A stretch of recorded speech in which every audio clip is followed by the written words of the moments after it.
House of Agendas. We are back. We are back. We are back. It's Kid Kinsey, co-host Doug. How you been, man? Doing good, man. I've been doing a little bit of power scaling in my free time. I just Oh man. working on my Oh man. my anime addition and subtraction. My long division has been really helpful recently in conversations I've been having. Um, in terms of sports, I'll tell you what, I watch a lot more WNBA. I watch a lot more tennis when there's nothing else going on. So I've been doing pretty good. Kinsey, how's things going in New York? it's it's going good, man. We was able to. I'm not gonna say rally the troop for basketball because there's only three of us last week, but we were finally able to, shoot at basketball after nearly a year. It's hard out here. Hard. My field goal percentage was a bit down. Like you could shoot like 88%. I was like probably 60, but still a bucket. Do you think there's a direct correlation between your shooting percentage being down and the amount of CJ McCollum videos you watch? Is there like a correlation in there somewhere? No, nah, man. CJ, Okay. CJ. All right. Well, NFL season approaching. In fact, we're playing a preseason game soon. So Tonight? We're playing tonight. Yeah. This will probably come Yeah. out tomorrow, but still. So I have to start off with action. What are your expectations for the Browns? That's a great question because I feel like here's the problem with the Browns. You could always just look at the talent and you're like, oh shit, we could win 10 games. And then you actually get into the games and you're like, oh, we're going to win 8 games. So if you look at the schedule, I don't think it's the worst schedule. But at the same time, I'm not convinced that we're not still the same old Browns. So I'm going to go 9-8 this year for us, Right. with the potential to win 10 or 11 if we like steal a game Yeah. from like the Ravens or steal a game from your Jets or something like that. That could get us into that like 10 to 11 win plateau. But the team is very, very talented. So I do look forward to seeing if that can all come together. There's just like the 49ers is going to be really tough. The Jaguars are going to be tough. You guys are going to be tough late in the year.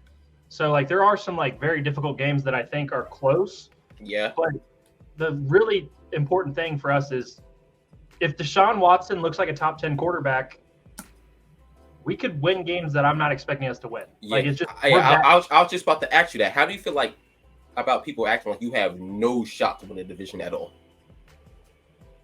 I think in terms of talent, I don't think there's a massive difference between us, the Ravens, and the Bengals. Yeah.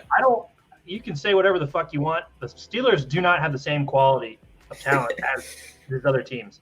Kenny Pickett wearing 2 gloves doesn't do it for me. So I'm just saying I don't think on paper there's a massive, massive difference. Like we have a couple positions where we're better at. You guys, Baltimore and the Bengals have a couple positions they're better at. I think the Bengals have the most offensive talent, but I think it's close. Obviously, Baltimore's season hinges on Lamar being healthy. Lamar's not always healthy. Like that's just the facts at this point. If he is healthy, the Bengals and the Ravens will probably be the wild card or the AFC North winner. But if Watson's top 10, we could win this division. Like it's very possible. Yeah. I just checked y'all over under win. They have y'all 9.5. I thought they was gonna like disrespect y'all more because like whenever I see teams making the AFC bracket, it's always like it has to come down to like us, the Chargers, the Dolphins and stuff. And I like never see y'all there. And I'm like, okay, they have the best or at least a top 3 running back. They have like a top 3, top 5 edge rusher. If Deshaun's Deshaun, like I don't understand why y'all just saying the Browns have absolutely no chance. I just think it's because everybody respects Baltimore and Cincinnati so much that it's hard to like get by that. Mm-hmm. But like, there's just not that big of a difference, in my opinion. Like I'm seeing some people bring up like the Raiders or Denver could sneak in before y'all, and I don't see how that's happening. If that happens, I will be visibly upset. Like I will be on this podcast and I will be upset if that's happening. Let's turn it back towards you. Obviously, you guys Aaron Rodgers has been there for a little while now. Yep. What is the feeling going forward with you guys? The feeling is pretty good. It's the first time I'm going into a season where I'm like, okay, when my quarterback passes the ball and like the camera follows it, I don't think there's going to be a defender right there. Like I trust my quarterback to make the right read, and it's just defenses, they do fluctuate. So even if like we're not the same top 3, top 4 unit, and like we're not falling off totally, I think we're still going to be like at least a top 10. The offense, just on virtue of not having bottom 3 quarterback play, is going to be better. I would like if we get Dalvin because Brees isn't going to be here to start the season, and like I don't want to just start it with Michael Carter Jr. Like Right. he's good, but as RB1, I don't know about all that. In the receiving core, outside of Garrett Wilson, like we do have some good weapons. Like I do like Lazard, I do like Nicole, so I think I like the roster. Now the division is tough. I'm not going to sit here and downplay that. Buffalo, as much as I slander Josh Allen, they're getting no fewer than like 11 wins. Yeah. And then Miami, they already got hurt with Ramsey, but they're also like a very talented team. If Tua doesn't miss a lot of time, they're going to be upwards of like 9, 10, 11. But you never know what he's a huge injury risk. New England, I respect Belichick, but yeah, it's not happening. So the division is tough. I think we could win it, but it all depends on how we start. Because our opening like 6 games is very tough. If we could just tread water. I was going to ask you because you guys got. Let's see. Obviously, we'll get into this probably because we're going to do like over-unders and all that kind of stuff that we usually do a little bit closer to the season. But you guys open up Bills, Cowboys, Patriots, Chiefs, Broncos, Eagles. So you got the 2 Super Bowl teams. Yeah. You've got Bills who are a contender and the Cowboys who are always tough. I mean, right there's really 4 really hard games in your first 6. Like that's going to know very quick how good you guys are. Yeah. I see some people saying like we could start 1-5, and I'm not going to say I'm totally dismissing that, but like that's never how the season works. It's always by week 3, week 4, we're like, oh snap, what happened to that team? Oh, how'd that happen? So opening rosters, like it's good to carry us through the off season, but it almost never ends up like that. Right. So like I think if we're at least like 3-3, worst case scenario 2-4, our backside of the schedule is like a lot lighter. So I think we'll be fine. And that's the thing, like a lot of these question mark games are going to feel a little bit different now because you have Aaron Rodgers. Like games before where you had Zach Wilson and Joe Flacco, yeah, they were big question marks. But now you have somebody who you can trust. They're not as big as a question as before. But either way, that's still a really hard. Like I in my opinion, you guys beat the Patriots. Yeah, definitely at home, and I don't think the Broncos are better than you guys. So that's 2 wins right there. Especially since Sean Payton's comments, like you just extra motivation. Have you ever seen that before? Like another coach just dog on another active coach, a coordinator, like just dog on him like that? Not like that. And then with Aaron Rodgers' relationship with Hackett, like it'll be interesting to see if you guys throw the ball 50 times that game and Aaron Rodgers is just letting it go because it'll be interesting because Surtain will be on Garrett Wilson. That'll be a fun matchup. But without Braxton Berrios, I don't see how you guys win games. You really got off the Braxton Berrios bandwagon quick. We are going to miss that field position from the punt and kick returns. Field position. Yeah, obviously we'll get in more depth to it. We've got the Hall of Fame game tonight between each other. Hopefully nobody starts for either of our teams because we can't deal with an injury this early and that for some reason somebody always gets hurt in that game. So let's just hope for health. And I put down $1.50 on us to beat you guys, but who cares if we've got bigger bets coming up tonight. Like we've got who's playing tonight in the WNBA? Mercury Dream. Yeah, we got big money on the Mercury Dream team tonight. So I'll be texting you probably around 10 o'clock to get the update on the bets. But yeah, I mean, I'm excited, man. I'm ready for football to be back. I'm pumped. Browns, they let me down every year, but here I am ready to go again. That's just how it is. Yeah, well, staying with the NFL, what coaches do you think are on the hot seat? Oh, coaches on the hot seat. Do you think there's any chance, like let's say McCorkle does terrible? Do you think there's any chance they let go of Belichick if they have like a 5-12 season? Did you say Belichick? Yes, I've seen some conversations. I watch a lot of shows. There's some Belichick conversation. Like if they're just bad. To me, if Bill Belichick gets fired ever, I'm never gonna believe any coach has job security. Right. Because here's the thing. Is he hard to deal with and all that stuff? Yes. But does he win football games? Yes. And not everybody can just come in and win football games. And I think he does more with less. Yeah. So to me, I would say Mike McCarthy is on the hot seat because the Cowboys just have unreasonable expectations every year for themselves. Mm-hmm. And Jerry Jones has already probably gone back and forth about firing Mike McCarthy anyway. And I would say, it's hard. I would say our coach, Kevin Stefanski, if we underachieve this year, he could be on the way out. He's been there since the Baker days, right? Yeah. Yeah. So, if we underperform, I could see him being on the way out. All right. Let me think of who else. McVay, he's safe. Yeah. I think, depending on here's one. Staley. This is Staley's last chance for me. Oh, yeah, definitely. I thought he was out after last year. That's what I thought. I was like, if they moved on and got a good coach, if they could have got Sean Payton, we'd probably be talking about the Chargers potentially being like a Super Bowl team. Yeah. But if they stuck with Staley, I would say Staley's a guy who's on a hot seat. Yeah, he's definitely on a hot seat, especially after Herbert getting that huge mega contract. Mm-hmm. Yeah, I think if they don't have a step up, because they should have been in the divisional last year. So I think if they don't have an amazing year, I think he's up out of there. Also, but do you consider coaches that are on bad, they just have bad teams this year? Do you consider them on a hot seat? Nah, I don't think the Cardinals coach. I think he's perfectly safe. The whole NFC South should be safe.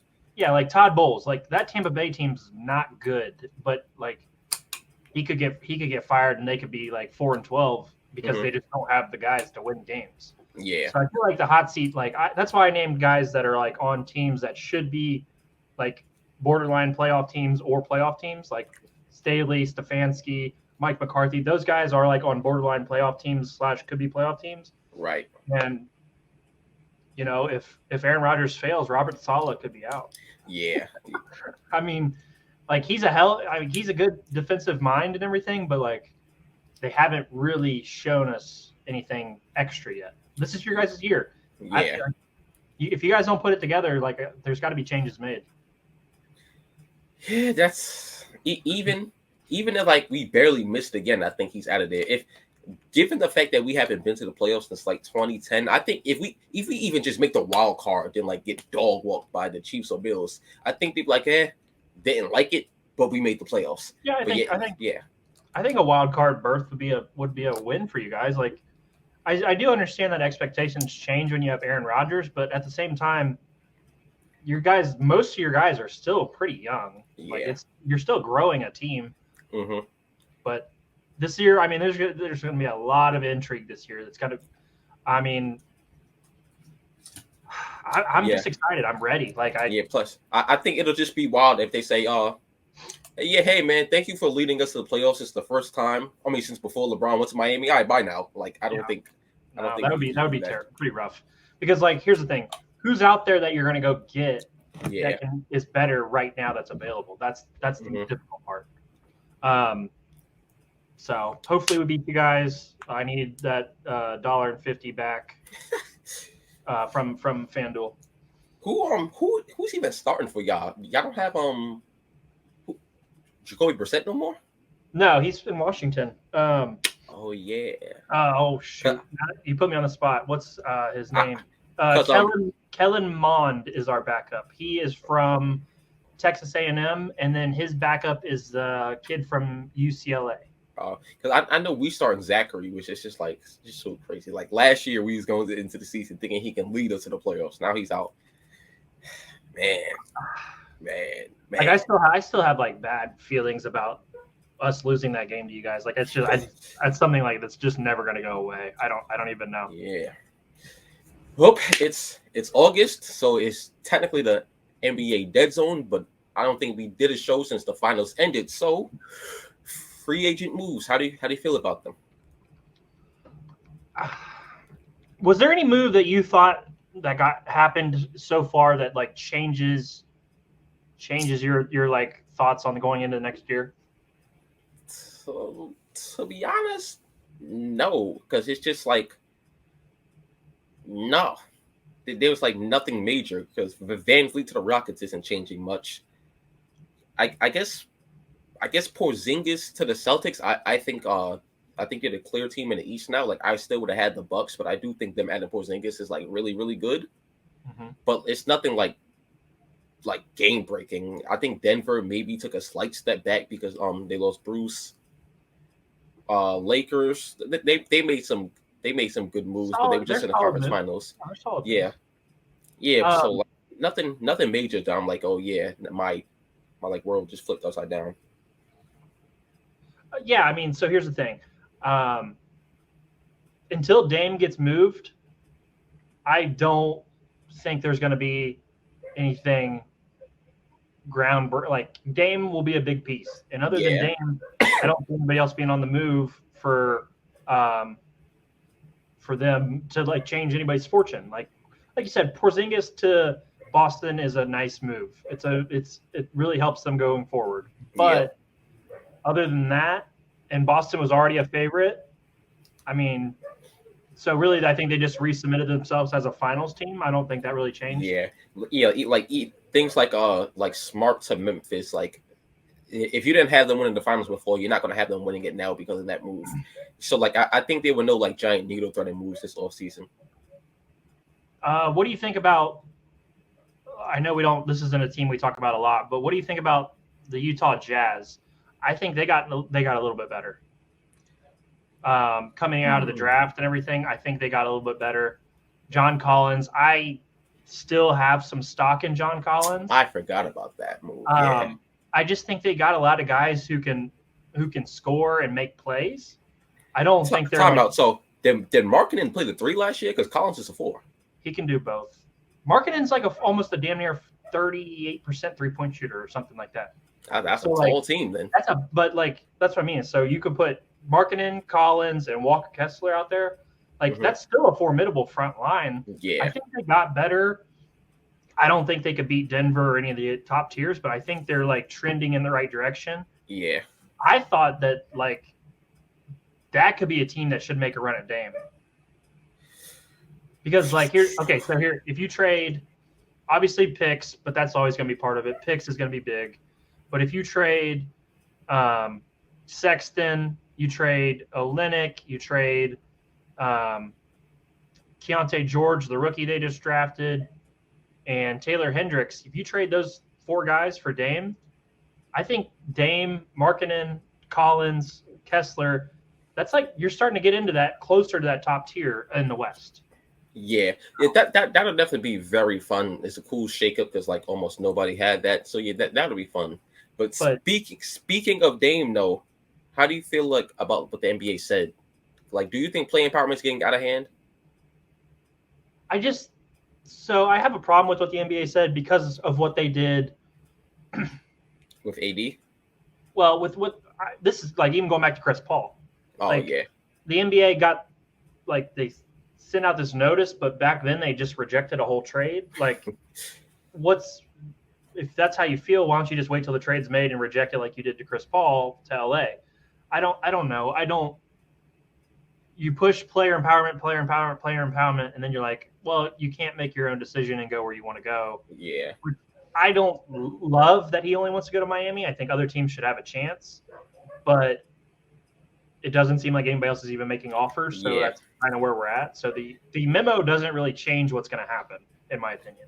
I think it just reeks of like cracking my leagueness. Like, bro, there's just so many trade demands and just so many I think you should only be able to like demand trades if there's 2 years or less on your contract. Like just signing a super extension and saying, all right, get me out of here. That's kind of cheating. And it's just not, it's people don't care about fair to the franchise, obviously because of the money, but like Portland, like have they went out and got him a massive trade, like a massive partner? No. But have they paid that guy almost damn near $500 million? Yeah, and they've been there for Dame for a while, and which I understand he's ready to move on. Why was he not ready to move on 4 years ago? I don't understand. But we just got to take the good with the bad. It will be very interesting if Miami gets Dame. That's a manager shakeup. Like, I like Dame as a player. I think he's probably what, the fourth best point guard in the NBA, probably. Give or take. He could be third, depending on if it's Dame time or not. But it's just very difficult. They're in a tough spot with players just asking for one spot. Yeah, because even with Zion, like if he starts acting out, honestly, I'll be like, yo, bro, you barely play for us. Now you're making demands after we just like, I'll be like, no. He's one of the people I would say just straight up no to. Like, bro, you've barely done anything here. Like, I think like if the young players, like if Ja were to start doing that, I think then it would be a bit OD. Like Dame, you can kind of understand. He's like a vet.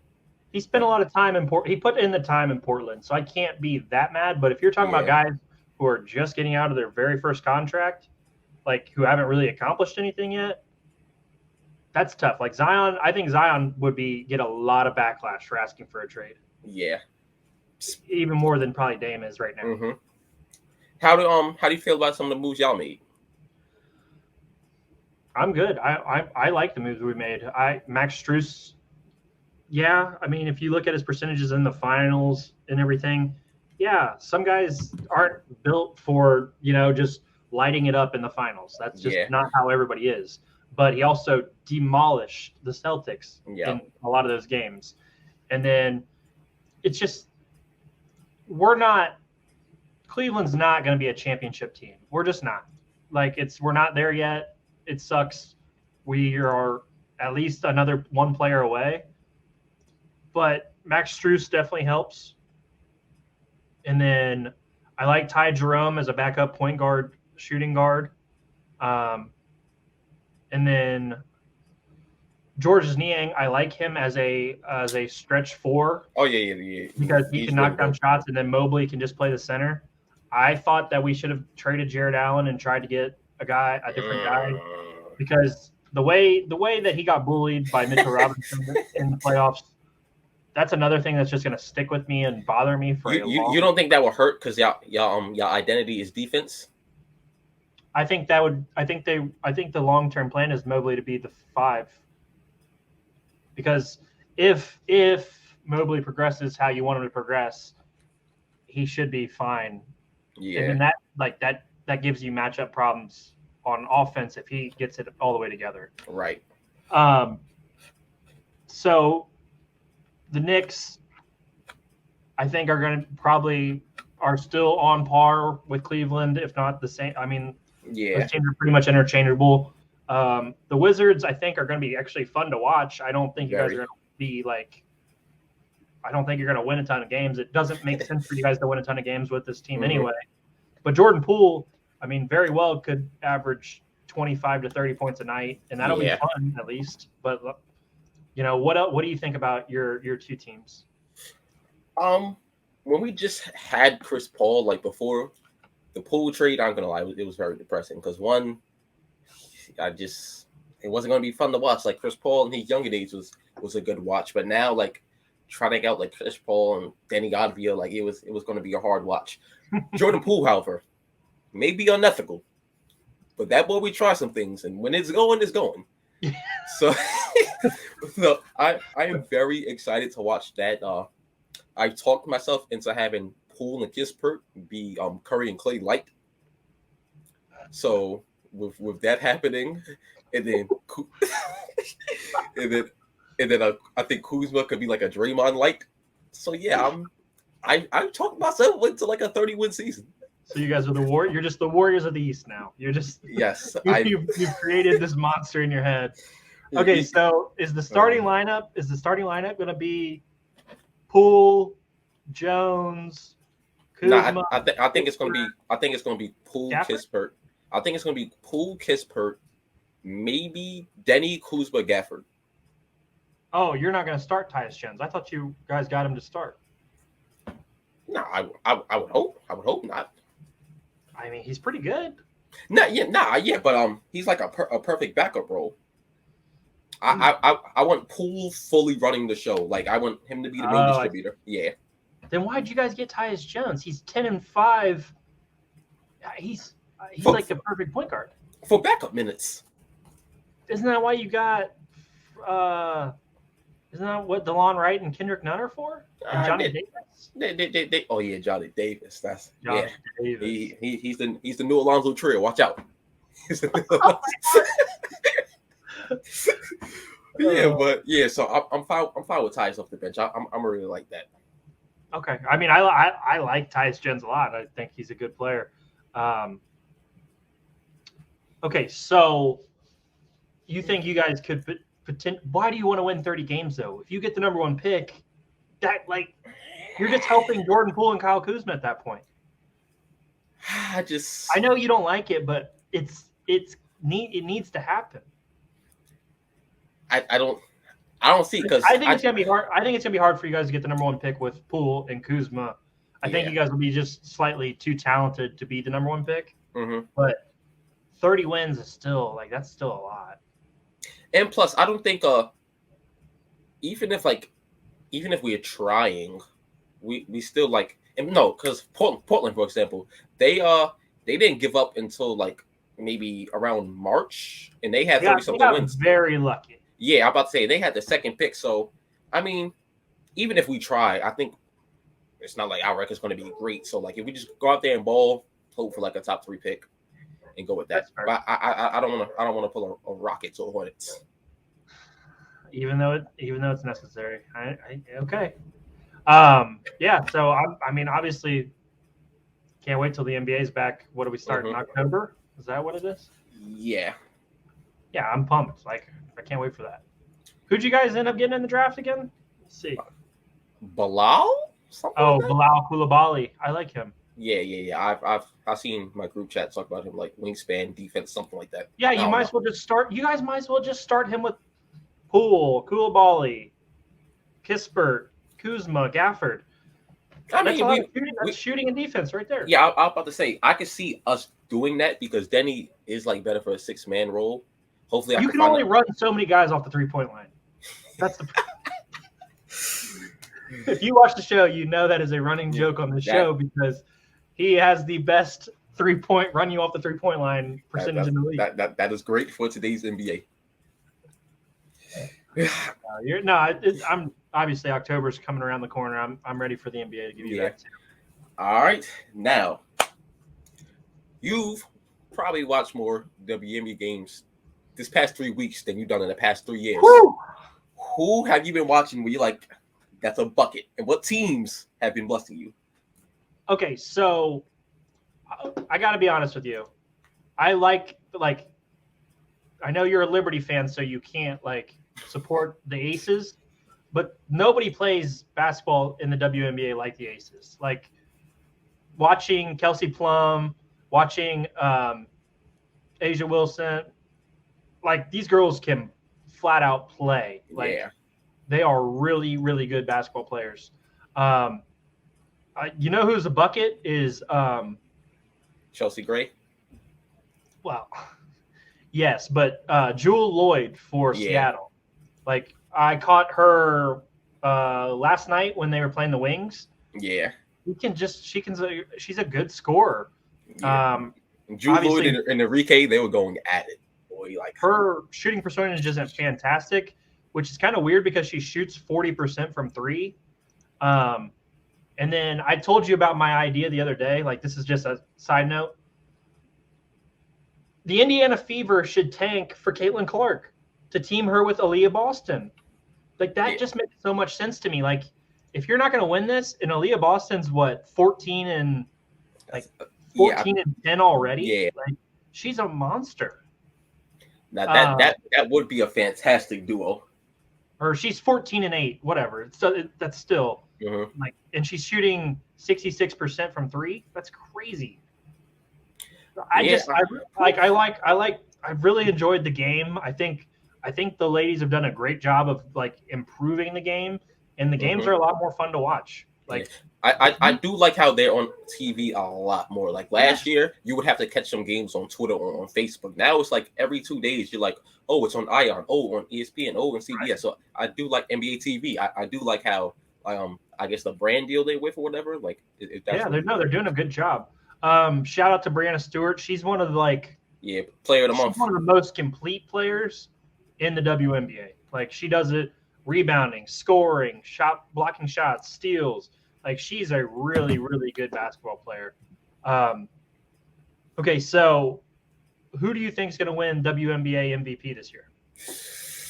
Now that is tough because obviously, like you can easily make the case for Asia Wilson and Breonna Stewart, top 2 records in the league, damn near like 20-point doubles.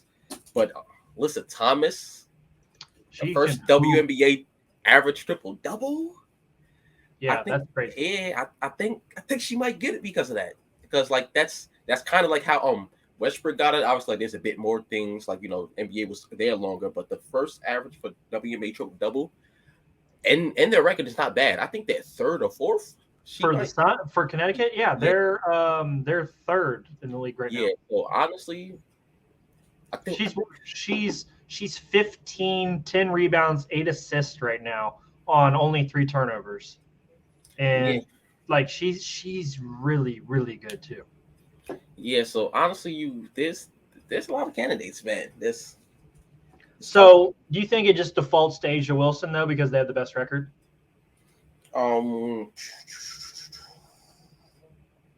If they finish the season with only like 3 or 4 losses, I would say it's hard to argue against that. They might go like the KD super team route, but like still, like if you finish the season with like 3 or 4 losses, that's going to be hard not to give that to them. They're really good. I think the only reason so far if the Liberty were more consistent, like I know. Like what was when we were watching the other night? They could not make a 3. They could not make a 3 to save their lives. And that's crazy because they were one of the best 3-point shooting teams like in history because I think they've gone like 20 games or like 10 games with making more than 10 threes. It's just they hit a super cold streak. So right now the bottom 4 are the Seattle Storm, Phoenix Mercury, Indiana Fever, and the Sparks. They're the 4 bottom. So the Storm and Phoenix have 6 wins. Indiana has 7. I would like to see Caitlin Clark go to Indiana because I live in Ohio. They would be right next door. I would go check her out. Her and Aaliyah Boston play. If the Storm, because I think the WNBA like it's the NFL model to like where the worst gets the number 1. If the Storm get Caitlin, how are you guarding Caitlin and Jewel? That's a long night for backcourts. That is a legitimate backcourt right there. That is a long night. If Jewel Lloyd could like increase her percentage a little bit, like if she could shoot a little bit better, and then they get in Caitlin Clark who could pass her ass off and score. But that's why I wanted to go to Indiana because they need a scoring guard. They need a number 1 option. Jewel Lloyd's already got the number 1 option spot in Seattle. But the WNBA season's been crazy. Let me give you guys a quick bet. Tonight I've got I've got the Atlanta Dream. I got $40 on the Atlanta Dream for only a $51 payout. But I'm letting it all ride on the NBA for the Atlanta Dream. So make your bets. Support the Dream. Support the WNBA. I promise you the ladies' game is getting better. It is improving at a really good rate. Yeah. So give them a chance. That's all I'm asking. Yep. And Sunday, Liberty versus Aces. Sunday. We cover for you, Aces. You ain't leaving New York with no blood out your mouth. I'm gonna put down $30 on the Aces to win by 10 or more. In the Liberty's defense, when they lose, it's close. They've never been smoked yet. Well, no, the Aces did smoke them. The Aces smoked. Disregarding that game, but that was in Vegas. That game doesn't matter. No, you actually know what's crazy? Since they played in the Commissioner's Cup, they played 5 times before the playoffs. So, like, imagine if they played 5 times, then they meet in the playoffs. Like, playing a team like 9-10 times in a year, that's like a ultimate rivalry right there. It's a legitimate rivalry. Yeah, If the so Liberty were a little bit better, I'd have some more faith in yeah. them. My But they're- my only thing is like the Liberty's record is still great. Don't get me wrong. Second in WNBA, only got like 5 or 6 losses. It's just they kind of play like a Spursy Golden State style of basketball. It's like where they lead the league in assists, and like sometimes like you eventually need somebody that's just like ISO get you a bucket, and there's only like 2 players capable of that. Whereas the Aces, they got like 3 people that you can just throw the shot clock to. Shot clock's at 7. Okay, bail us out. But when they're clicking, they're clicking. And Sunday, I'm just praying it's close. It didn't help the other night when we were watching the Liberty that Sabrina was so off. She was struggling, but that happens some nights. Mm-hmm. Yeah, but the general saved us. The general. Yeah, Vandersloot. Yeah, and John Quell's been playing great since the All-Star break. Because before, she's really because like I didn't really watch her, but like I knew she was an MVP. I was like, yo, bro, like she's an MVP just a few years ago. What happened? But ever since the All-Star break, okay, that's the MVP type player. I mean, she's 12-8 for the year, so it's not like she's. I mean, she's a really good player, but she's not Asia Wilson, that's for sure. Sunday, you're just gonna play them even. That's what the coach. Hey, play her even. We don't want any more than that. Yeah. Oh man, but yeah, that's all the topics for today, y'all.